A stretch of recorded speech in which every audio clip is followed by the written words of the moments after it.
888 ምን ማለት ይሄ ሐሙሱ ፈረስ የት እንደሚያደርሳት እናያለን። አሁንም ይሄ ዘፈን የተለቀቀው በሐሙስ ቀን ከኦርቶዶክስ ቤተክርስቲያን እኔ እንደዚህ አይነት አስተምሮ ጠብቄ ማለት እቺ ሀገር መቼም በዘፋኝና በዘፈን መፍትሄ አታገኝም። እንዳልካቸው ዘነበ ምን ነክቶት ነው በዚህ ልክ መንግስትን ደግፎ መንግስትን ተቃዋሚዎች በዚህ ልክ የተናገራቸው? ምን ቢነካው አብይ አህመድ ፈራ 4 ኪሎ ተረበሸ ምናምን። አብይ አህመድ ፈራ እንደ ጴንጤ ኩሯል። አንተ ግን እንደ ጴንጤ ኩሩ አለ ለዚህ መደድ ላይ ግን እግዚአብሔርን አንተ እነዚህና እንግዲህ ይሄን የመሳሰሉ ቪዲዮዎች ከኔ ጋር አብረን ሪአክት ያደረግን እየተጫወተን እያወራን ቡና ሻይ ይዘን እንጨዋወታለን ማለት ነው። ውሃ ኳላ ያለ አንድ ላይ ፈታያን እያወራንበት ሐሳባችንን እየሰነዘርን እንቆያለን። እናንተም በኮሜንታችሁ እኔም በቪዲዮዬ እናገራለሁ እናወራለን ማለት ነው። ቪዲዮ ላይክ አድርጉልኝ። ለቤቱ አዲስ ሆናችሁ ሰብስክራይብ ማድረግ እንዳትረሱ። እኔ ተከተልባለሁ። አብራችሁ ይንቆይ። ይመቻችሁ። ዓለማት ላይ ነው ኖሮ ለተሞኞ ተደገፍ እመን ተደገፍ ጂሰስ ናለዌ ትናንት አንድ ዘፈን ወጥቷል አይደለም? ነገሩ ማታ ተለቋል አይደለም? ተሳውታችኋል። ግጥሙ ወርቅ ነው አይደል?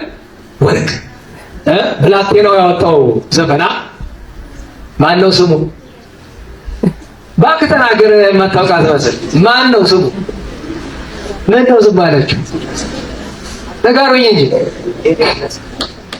ይሁን ወንድሜ፣ እግዚአብሔርና አጋንንትን እኩል ለማምለክ አትሞክር። ይህች ሀገር መቼም በዘፋኝና በዘፈን መፍትሄ አታገኝም። አርቲስት ነን በሚሉ ሰዎች ይህች ሀገር ጥንትም አልሰሯት፣ ዛሬም የጥፋቷ ምክንያት እነሱ ናቸው።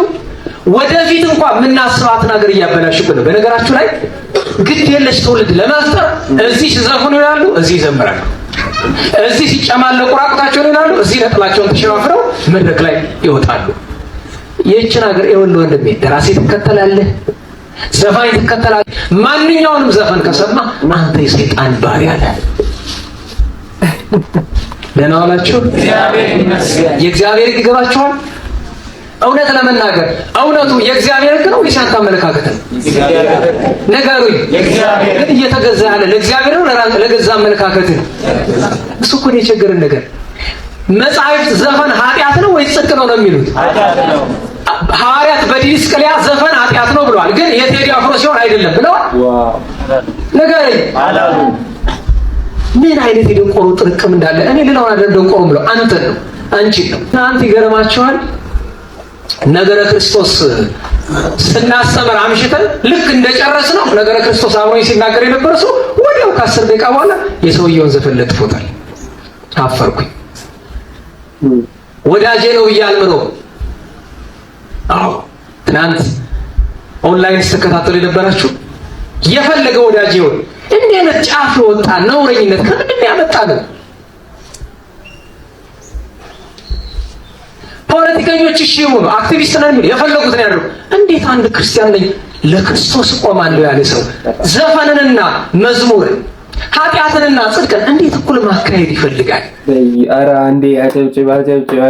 በእውነት እኔ ከኦርቶዶክስ ቤተክርስቲያን እንደዚህ ማስተማርን አልጠበኩም እውነት ለምን። ምክንያቱም እነ መጋቢ ሐዲስ አለማየሁ እነሱ መድረክ ላይ ወጥቶ የቴዲ አፍሮ ዘፈን ኃጢአት አይደለም ኃጢአት ነው ብላችሁ እኮ እኔ ተታችሁ ነበር እናንተ ጅሎች ብሎ በተናገሩበት መድረክ ላይ እንደዚህ አይነት ደግሞ ቄስ ቆሞ ሲያስተምር እንደዚህ ሲወቅስ ህዝቡን ተው ሲል ዋው! ምክንያቱም ኦርቶዶክስ የራሷ አስተምሮ አላት፣ የራሷ አመለካከት አላት፣ የራሷ መንገድ አላት። መብታቸው ነው። ሰው ያመነውን ነገር መሄድ ይችላል። እኛ ጋር እውነት ካለ እኛም ደግሞ እውነታውን እየገለጥን እየተናገርን እየተሟገትን እንሄዳለን። ነገር ግን የክርስቶስ ነን ክርስቲያን ነን እየተባለ ዘፈንን አቅፎ መሄድ ከኢየሱስ ጋር ደባል ነገር ይዞ ለመሄድ የሚሞክር የቴዲ አፍሮ ዘፈን ሲሆን ጽድቅ የሚሆንበት የሌላው ዘፈን ሲሆን አንቀበል የሚባልበት ምክንያቱም ታሪክም የለም።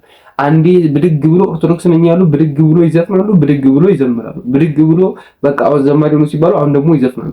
እንደዚህ አይነት ብልሽት ያለ ክርስትና ነው ማወክል ነገር ሲያደርጉ ኦርቶዶክስ ቤተክርስቲያን መከልከል መቃወም አለባት። እንደዚህ አስተማሪ በጣም ነው የወደድኩት በእውነት እግዚአብሔር ይባርከው። አስተምሮ ልዩነት ሊኖር ይችላል ቅድም እንዳልኳችሁ፣ ነገር ግን እንደዚህ አይነት መጽሐፍ ቅዱሳዊ የሆኑ ነገሮችን ስናገኝ እኛም ማበረታታት ማጠናከር አለብን።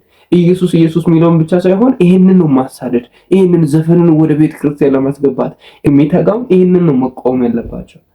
እግዚአብሔር ይባርክ። ሰውዬ በጣም ነው ደስ ያለኝ። ይሄ አባት ይቅርታ ስሙን ስለማላውቀው ነውና በጣም ደስ ስላለኝ ነው። እናንተ ምን ተሰማችሁ? አንተ ግን እንደ ጴንጤ ኩሩ አለ ለዚህ መደድ ላይ ግን እግዚአብሔርን አንተ ደስ ስንል ይወድ ና እንጠጣ ምናምን በልበል አጠለብ እንደገና አይመጠነኝም።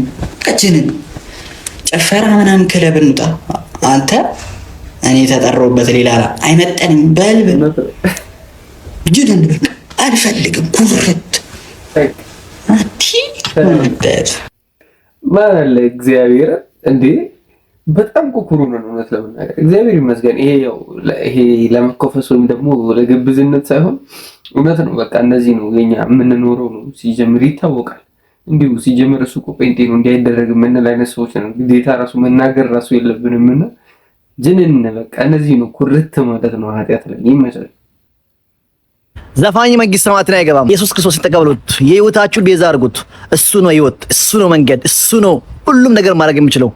ኢየሱስ ክርስቶስን ይመኑት፣ እሱ ነው መንገድ። እውነት ነው። በቃ አሁን ላይ እኮ የሚያስፈልገው ይሄ ያውቁታል እኮ እያወቁት እኮ ነው የሚያደርጉት። ግን ይሄን ደግመን መናገር ነው እንጂ ሌላኛ ከኛ ምንም ማድረግ የምንችለው ነገር የለም። ነገር ግን ይሄንን ደጋግመን መናገር ነው። እንግዲህ እግዚአብሔር እነሱ ልብ ላይ የክርስቶስን ፍቅር ጨምሮ እስኪተው ድረስ ኢቭን ኢፍ ጴንጤ ሆኖ ራሱ ቢሆኑ እንኳን እየተነገራቸው ነገር ግን በቃ አንዳንዴ ሱስ ስለሚሆንባቸው መልቀቅ ይጣቸዋልና ያንን ግን እንዲለቁ እንደዚህ መናገር መምከር ነውና እንደዚህ ወጣቶች ሲመጡ ደስ አይላችሁም? ሶሻል ሚዲያ ላይ ምናምን እንደዚህ እየመጡ ዘፈንን ተው ሲሉ አሁን የቅድሙ ልጅ ደስ ይላል። በቃ ጅንና ኃጢአት ላይ ኩርት የሚሉ ጴንጤዎች ሲኖሩ ደስ ይላልና ለዛ ያክል ነው።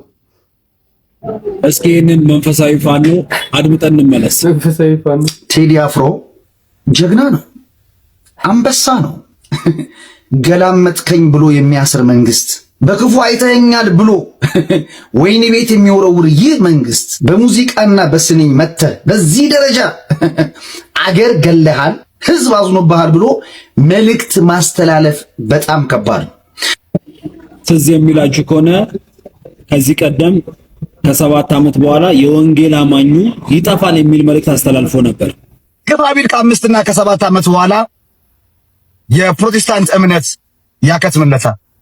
ለካኛ መቼ አወቀ የወንጌል አማኞች ይጠፋሉ ያለው ዘፋኝ ለመሰብሰብ እንደሆነ መቼ አወቀ? እኔም አሁን ማስተላለፍ የምፈልገው መልእክት ምንድነው ለኢትዮጵያ ኦርቶዶክስ ተዋሕዶ ቤተክርስቲያን አመራሮች፣ ጳጳሳት ይሄ ጉዳይ ለሚመለከታቸው መልእክቴን አስተላልፋለሁ። ዙሪያቸውን ቼክ ቢያደርጉ እነዚህ አሁን የቤተክርስቲያን ተቆርቋሪ ነን ሲሉ የነበሩ ሰዎች እያንዳንዱ ሁሉም አሁን መልኩን ቀይሮ ጭምብሉን አውልቆ ዘፋኝ ደጋፊ ሆኗል። ስለዚህ ቤተክርስቲያን እነዚህ የተሰማሩ መደዴዎች፣ መንፈሳዊ ፋኖዎች ልጆቿ እንዳልሆኑ በግልጽ ወጣ በይፋ መናገር አለባት ብዬ መልእክቴን አስተላልፋለሁ። እውነት ለመናገር ኦፍ ኮርስ ትክክል ነው። በቃ እንደዚህ ለዘፋኝነትና ለዘፈን ጥብቅና የሚቆሙ ባለፈው የሰራሁላችሁ ቪዲዮ ላይ አይታችሁ ከሆነ እንደዚህ በቃ ዘፈኑን ለማጽደቅ ብዙዎቹ ሲጣጣሩ ነበር። እንደዚህ ለገዳማት ገንዘብ የሚሰበስቡ እዛ ቤተክርስቲያን በቃ ለቤተክርስቲያኒቱ ተቆርቋሪ ነን አለን የሚሉ ሰዎችና ኦርቶዶክስ ቤተክርስቲያን ወይም ደግሞ የኢትዮጵያ ኦርቶዶክስ ተዋሕዶ ቤተክርስቲያን ዘፈንንና ዘፋኝነትን አልደግፍም የምትል ከሆነ ወይም ደግሞ አስተምህሮ አይፈቅድም የምትል ከሆነ እንደነዚህ አይነት በእሷ ስም ተለጥፈው ነገር ግን ዘፈንን ለማስደቅ የሚሮጡትን ሰዎች ኑ ማለት ማውገዝ መቃወም አለባት አይደለ? ከዚህ በፊት የኢየሱስን ስም የሚጠሩትን ነው የምታወግዘው ሲባል ነበረ። እኛ ስለ ኢየሱስ ስለተናገርን አውግዛናለች ተብሏል። ደግሞም የሆነ ነገር ስለሆነ አሁን ላይ እስቲ ዘፈንን ለማስደቅ የሚሮጡትን ቴዎድሮስን የቤተ ክርስቲያን ይሄ ፖፕ ለማድረግ ይሄ ምንድነው ሊቀ ጳጳስ ብፁዕ ቅዱስ ለማድረግ የሚሮጡትን ሰዎች ኖ ብላ መቃወም፣ ይሄ እኛን አይወክልም ኦርቶዶክስን አይወክልም ብላ መከልከል አለባት የሚል አቋም አለኝ እኔና። እስቲ እባካችሁ እንደው ይሄን እነዚህ አይነት ልጆች እኛን አይወክሉንም የሚል መልእክት ብታስተላልፉልን። ኦፍ ኮርስ እንደማይወክሏቸው እናውቃለን እኮ ግን አይወክሉም፣ ይሄ የቤተ ክርስቲያንን ሕግም ትምህርትም አስተምሮም አይወክልም አይፈቅድም ብላችሁ ብትናገሩ ደስ ይላል። የሐሙሱ ፈረስ እያለች የምትዘፍን ዘፋኝ ነበረች። እሷ አልገባችም፣ ቀጥላለች። ይሄ የሐሙሱ ፈረስ የት እንደሚያደርሳት እናያለን። አሁንም ይሄ ዘፈን የተለቀቀው በሐሙስ ቀን፣ የቴዲ አፍሮ ዘፈን የተለቀቀው በሐሙስ ቀን። ይሄ